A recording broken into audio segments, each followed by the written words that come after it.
শীতের দিনের টাটকা মূলা দিয়ে চিকেন রান্না, এই রান্নাটা আমার অনেক ভালো লাগে।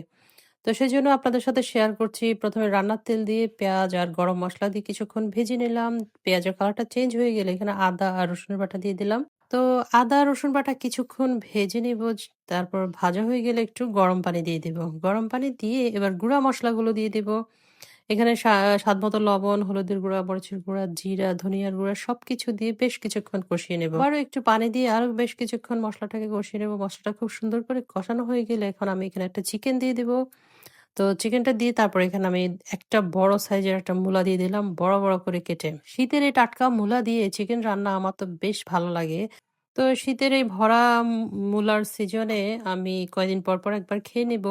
বেশ ভালো লাগে এভাবে একদম ভালো করে কষিয়ে নিচ্ছি। চিকেনের সাথে মূলাটাকে খুব ভালো করে একদম কষিয়ে, কষিয়ে তারপর একদম মাখা, মাখা হয়ে গেলে এখানে আমি ফুটন্ত গরম পানি দিব ঝোলের জন্য।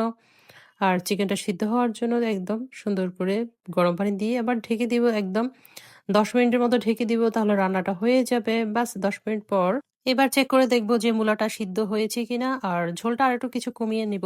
কমিয়ে একটু মাখা, মাখা হয়ে গেলে নামিয়ে ফেলবো। জাস্ট মূলাটা একদম সিদ্ধ হয়ে গেলেই বুঝে নিবেন যে চিকেনটাও সিদ্ধ হয়ে গেছে ব্যাস।